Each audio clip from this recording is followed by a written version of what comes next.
busy schedules.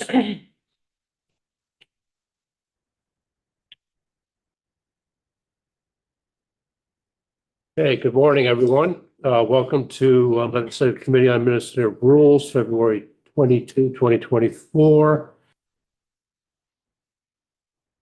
And before we get started, we do introductions. We have a new legislative counsel with us supporting our committee today. She'll be here for all of 6 weeks. Want to introduce yourself? I'm Donna Russo Savage, and I'll be staffing both the transportation committees and Lcar. And Donna has been in state government, and you were ledge counsel. I was ledge counsel years ago, and so when Anthea left, they asked me if I'd come back for a bit to fill it. Glad to have her here.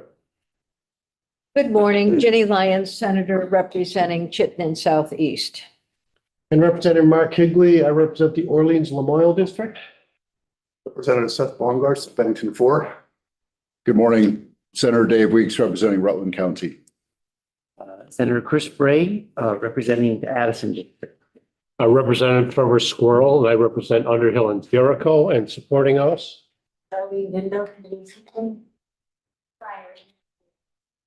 Okay. First thing on the agenda are the minutes from February 15, 2024. Senator Bray, Approval of minutes of February 15th. any discussion? All those in favor, please say aye. Aye. Opposed? Right, thank you very much. First rule up today, and it looks like, Natalie, you've got all 4 rules today, huh? Okay. Rule 23P38, Department of Health, Children's Personal Care Services. And Natalie, is it Wheel? It's Wild. Thank you. Wild, okay. Public Health Policy Advisor for Department of Health. Natalie, the floor is all yours. Thank you very much. Chair Squirrel and committee members, thank you so much for inviting me to join me today. My name is Natalie Wild. I'm a policy advisor for the Department of Health. And with this filing, the department is proposing to amend the healthcare administrative rule, Children's Personal Care Services. Just a second, Natalie, can you hear? No. Okay, I got the sense you couldn't. Can you turn it up a little bit?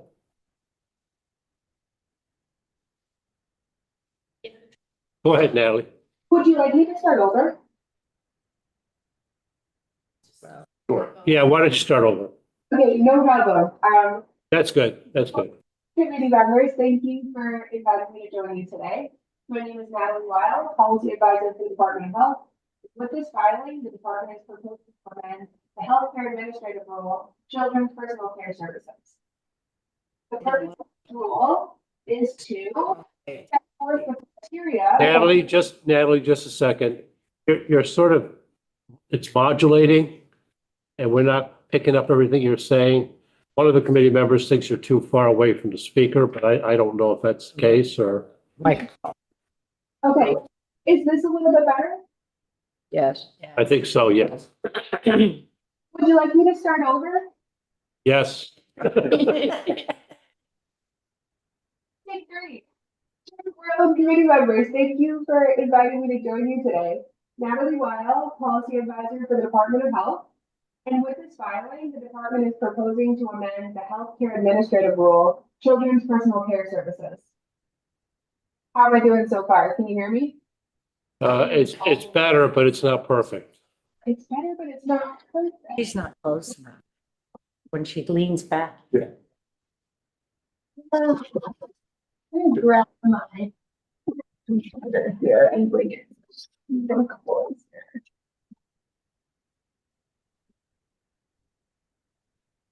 All right, is that better? Yes. Yes. It's better. Okay. Start over. Yes. Okay, no problem. Thank you for inviting me to join you today. For the record, Natalie Wild, policy advisor for the Department of Health. With this filing, the department is proposing to amend the healthcare administrative rule, Children's Personal Care Services. Good so far? Yep. Okay, wonderful. Okay, so new territory here. The purpose of the rule is to set forth the criteria for Medicaid coverage and reimbursement for children's personal care services under Vermont's Medicaid program. The proposed amendments include the following changes. Implements payment to legally responsible individuals for providing children's personal care services authorized under Vermont Medicaid program. This was put in place as a temporary option during the public health emergency caused by COVID-19, and it became a permanent option after the Vermont Medicaid program obtained the necessary 1115 Global Commitment to Health Waiver authority to continue payment to legally responsible individuals beyond the end of the public health emergency. Additionally, this rulemaking implements the electronic visit verification tool for all CPCS providers as mandated by Medicaid through the 21st Century Cures Act. And finally, this rulemaking modifies the rule for clarity by defining program practices. In drafting the rule, the department posted it on the Global Commitment Register for 30 days, and one comment was received in support of the rule. AHS also notified Medicaid and the Exchange Advisory Committee, which is a group of interested parties. So with that, I am happy to answer any questions you may have. Any members? Is this in your committee? Yeah, I did send I sent the form to Charlene and approved it with, Okay. yeah, it's consistent with intent, legislative intent. Okay. I don't have any questions. All right. I'll entertain a motion. So moved. Let's make a motion, then you can so move it. Make a motion, we approve Rule 23, P38, Department of Health, Children's Personal Care Services. Here we have a motion. Any additional discussion? All those in favor, please say aye. Aye. Opposed? Okay, thank you. Rule 23, P39, Department of Health, Rules of the Board of Medical Practice. Natalie, you're up again. Perfect. Thank you very much. Natalie Weil, Policy Advisor for the Department of Health. With this filing, the department is proposing to amend the Board of Medical Practice rule. The Board of Medical Practice sets standards for issuing licenses and certifications, licenses and certifies qualified applicants, investigates unprofessional conduct and unlicensed practice of medicine, disciplines and regulates the practice of license and certificate holders, and provides licensees with guidelines, policies, and continuing medical education.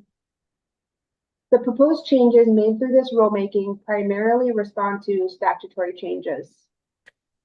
26 VSA 3061 created two new forms of healthcare credentials, telehealth license and telehealth registration. This rulemaking implements these new credentials. Additionally, the public health emergency disrupted access to testing required to become a Vermont physician. Delayed access caused some applicants to exceed established time limitations. This rulemaking proposes to extend the time limit for applicants affected by this disruption. This rulemaking proposes to align the supervisory and practice location requirements for radiology assistants with the statutory changes made by Act 38 of 2023. This rulemaking also proposes to implement a financial penalty option for licensees that 26 VSA 1377 authorizes the board to implement. Specifically, the option is for licensees to accept a non-disciplinary financial penalty for a violation of purely an administrative nature. For example, failure to maintain a current address with the board in lieu of being investigated by the board. And finally, this rulemaking proposes to modify the rule for clarity and consistency with board practices. In drafting this rule, the department worked with the Board of Medical Practice, the board's licensees, the Vermont Medical Society, Vermont Association of Hospitals and Healthcare Systems, and the Physicians Assistant Academy of Vermont, who have reviewed and support the proposed changes. So with that, I am happy to answer any questions you may have. Thank you, Natalie. Committee members? No, I'll just also say, this rule is consistent with legislative intent. Okay. Senator Bray. I'm trained. I would move approval, of Rule 23P39, Department of Health Rules of the Board of Medical. We have a motion to approve Rule 23P39. Any more discussion? All those in favor, please say aye. Aye. Opposed? Thank you. Next rule up, Rule 23P41, Department of Health Rule governing the prescribing of opioid pain. Okay. All yours. Thank you.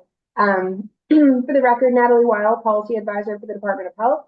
And with this filing, the department is proposing to amend the rule governing the prescribing of opioids for pain.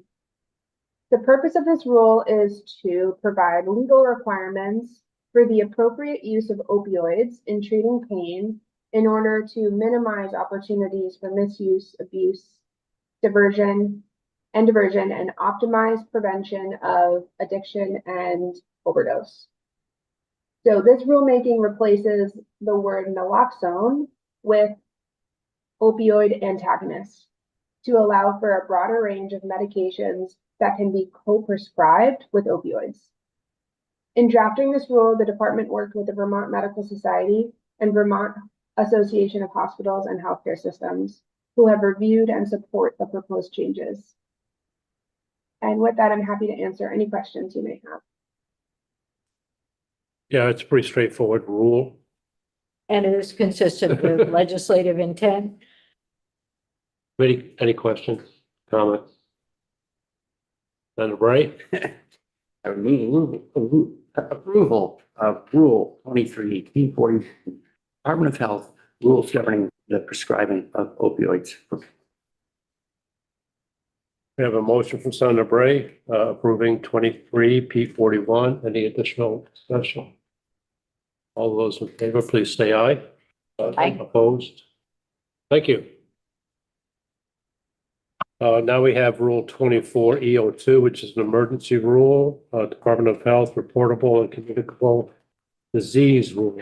Natalie, last one up.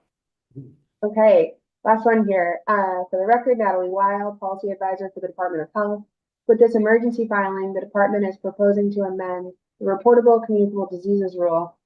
The purpose of the rule is to protect public health through the control of communicable and dangerous diseases. These regulations require the early and prompt reporting of listed diseases so that the Department of Health may take any necessary protective action. Specifically, this rulemaking removes the requirement to report negative and indeterminate SARS-CoV-2 results to the Department of Health, the lab test to determine if someone has COVID-19, changes the required reporting period for positive SARS-CoV-2 results from immediately to within 24 hours, and adds the virus Mpox to the list of reportable diseases and associated laboratory findings, non-variola orthopox, to the list of reportable laboratory findings. The rulemaking clarifies that immediate reporting for identified diseases and laboratory findings mean they must be reported by telephone to the department. And finally, the rulemaking clarifies the difference between the laboratory finding that causes the virus SARS and the laboratory finding that causes the virus COVID-19. Regular rulemaking has already commenced to make these amendments permanent and has included extensive stakeholder outreach. So with that, I'm happy to answer any questions you may have. Senator Lyons. Thank you. And I did indicate that the rule is consistent with legislative intent, and I do also understand that this is an emergency rule, but now rulemaking is going on since August. So when will we see the final rule? Thank you for your question. The permanent rulemaking is being heard in front of Lcar tomorrow morning, and I'll be presenting on that rule.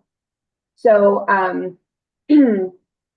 because we've already conducted extensive outreach, I'm talking about every single clinical lab in the state has been notified of this rule, and we've been in communication. I don't want to jinx it, but I'm guessing because we did so much of the outreach in drafting the rule, there'll be minimal, the public comment period perhaps won't take an extensive amount of time. And so just doing the math quickly in my head, usually it's about like a 5 month, 5 month period of ICAR, public comment, and then LCAR. 4 to 5 months, I would guess, Until we see the permanent rule. until you see the permanent rule in front of your committee. Correct. Okay, thank you. Thank you. So there were no changes between the last emergency rule and this one, right? Correct. Okay. And was there an iteration before the last one? Was there an iteration of the emergency rule Yeah, yeah. for the last emergency rule? I can double check. If you don't have it on top, that's fine. If you don't have it right in front of you. I don't believe so. I Okay. think that the first iteration of the emergency rule was in August. We're asking it to be renewed today. And then the regular rulemaking drafting began in August as well. But because of the extensive stakeholder outreach, it's taken until, really like 2 weeks ago to finalize and submit to ICAR. Okay. Representative Higley. Mr. Chair, thank you. Could you just explain to me a little bit about what the reasoning was around removing the requirement to report negative and indeterminate SARS-CoV-2 results to the department? Thank you. I'd be happy to do that.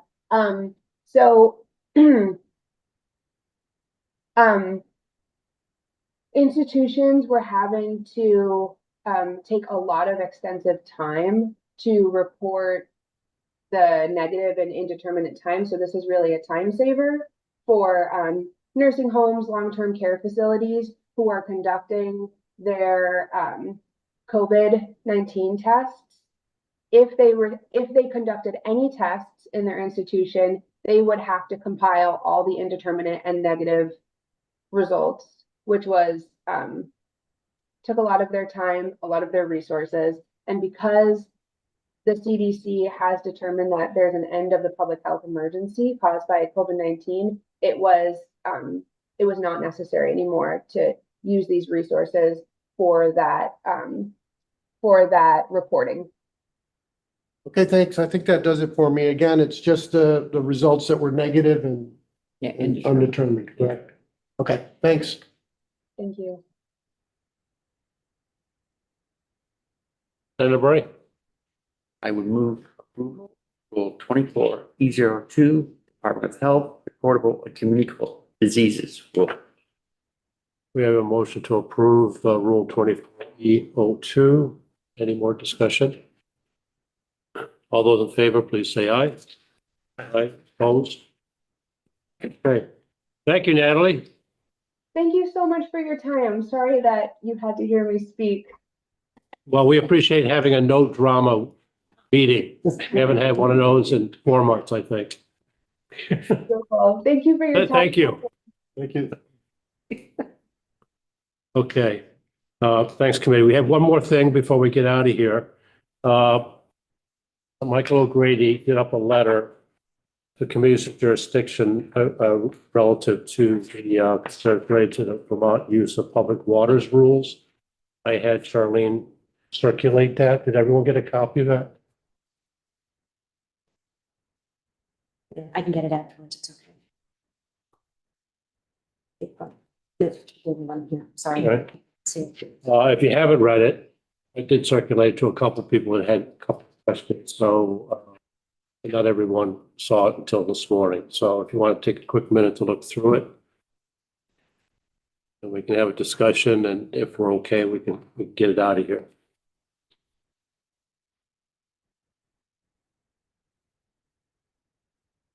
While folks are reading, do folks have questions or comments? Representative Higley. Mr. Chair, I don't have a question, I have a comment. I really don't want my fingerprints on this. I think I explained my reasoning for approving what the department did, especially, the last bullet point whether the Department of Environmental Conservation adequately considered the established criteria. I mean, I think we heard from Michael Grady, Ledge Counsel, that it was one of the most comprehensive studies that he's seen in regards to what they came up with. So, again, if I can, I don't want my fingerprints on this. Thank you. Okay, we can do that. Yep. Oh, Center I was lines. going to suggest maybe it's just a wording change to ask the DEC to adequately consider, just without saying whether. Ask the DEC to adequately consider established criteria in the Vermont use. Everyone okay with that? That changes the Does. implication. Not to, you know, I don't know, go into this too deeply, but they actually said that they did not consider the safety. Then take out adequately. Just Oh, I see. Yeah, okay. ask them to, just say that can ask the department to adequately, or the committee to adequately consider. And so not putting any value on whether or not it happened here, just to ask for that consideration in the committees of jurisdiction. Okay. Senator Bray. Yeah, you know, and to Representative Higley's concern, which I can understand, to me, the last part of that sentence, I think takes it, I think out of for me, it makes it less worrisome, because it says it's the consideration is around public safety from other users, which I think we took a little testimony on it. I don't know that we heard much back on it, so. I'm also guessing though that when the committee of jurisdiction receives it, it's our suggestions, but they can take any and all testimony. Anybody else? Okay, Senator Bray. I would move approval of the letter dated February 19 that we're reviewing with the edits suggested at committee. And maybe we should review what they are, because I'm not quite sure which ones stayed in and which ones went out. Which one's written that either? So Perhaps we could get a letter the next meeting. Yeah, or see in the letter at the next meeting. It's, would you like to see a letter next time? That's Yeah. Okay, I think, It's not a and just to make rush. sure that I can convey it to Michael, I think that it was in the third paragraph, the third line down, where it says, and whether the conditions for use of wake boats. And you wanted to say, and, well, let's see how you. I thought it was the last bullet on the page. Oh, it was the last. Yeah, the bullet. last I bullet. thought it was the weather that was up No, here. no, the weather down there. Okay. And so something like, to ask the committee to adequately consider. Okay. Yeah, To whatever. ask the, and which committee is this? This is Would be the. Ask the Department of Yeah, the Environmental Department. Conservation. Yeah, ask DEC to adequately consider. environment. Well, we want to hear that the committee's hearing testimonies. Right. How are you going to say that? Mr. Chair, we had testimony at the last meeting from I believe it was the Department of the Agent of Environmental Conservation, that wake boats didn't meet the normal use rule. And it was right here before us. And I think that's what we're addressing here, is how we could suddenly find, vessels on our waters that appears, and according to the witnesses from the agency, not to meet the normal use test, and how that has taken place. And I would like to see have the draft done and welcome our new additions to the committee's efforts. I think what you're asking is in bullet one. Yeah. The first bullet, but the last bullet, I think, is asking if they adequately considered, and I think the suggestion is to have the Department of Environmental Conservation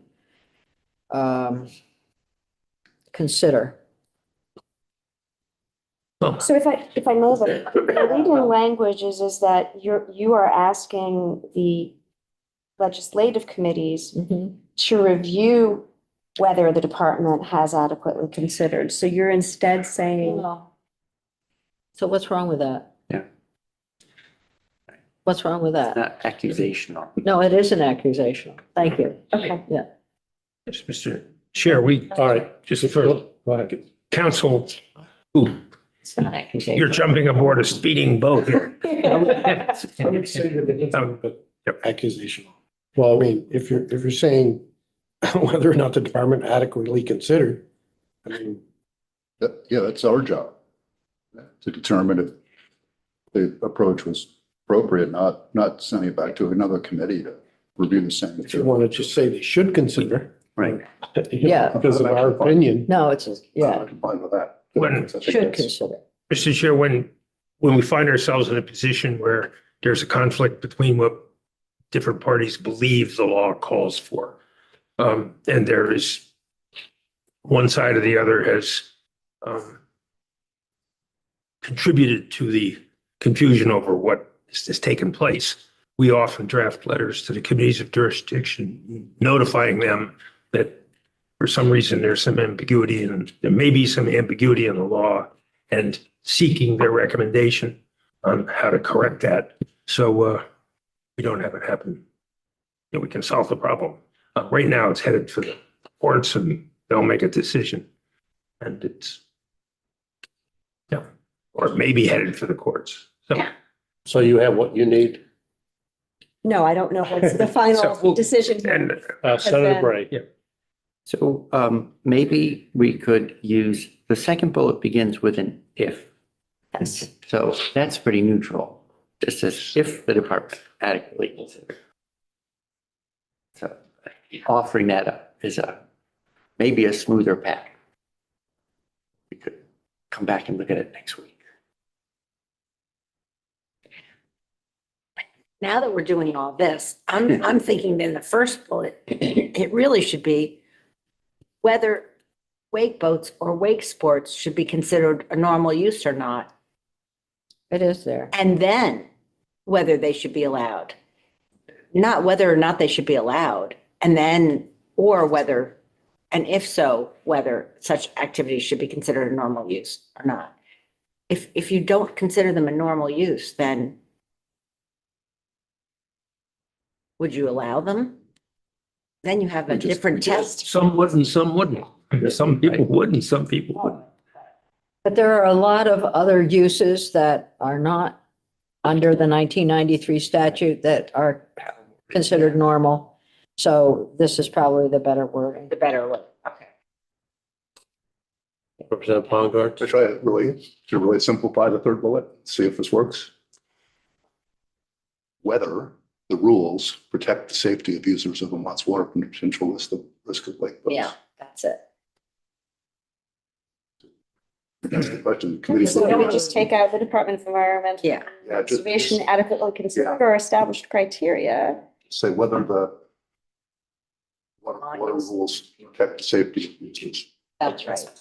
Okay, Kind of beside the point for having it. Right. Okay. Donna, you're comfortable? I am. Nice job. Yeah, well, you can draft it, we can talk. And then we Okay. can never- So that is the Then only we- change to We have to to see the the panel? staff. Yeah. Okay. And so we'll postpone action on this. Yeah. I think I believe next week we have 3 rules. Right, Charlie? And I know that some of the Lions can't be here next week. Is everyone okay right now? Meeting it. Same. Yeah. Yeah, I'm in, So this- Science Committee. We'll have the following week off, of course, it's town meeting. And we don't have any rules after those 3, right? We're not meeting town meeting. Right now. Right. And you can No, meet. we are not. It's okay. I'll be here. All right. Any other business? Oh, we're gonna take this up next week.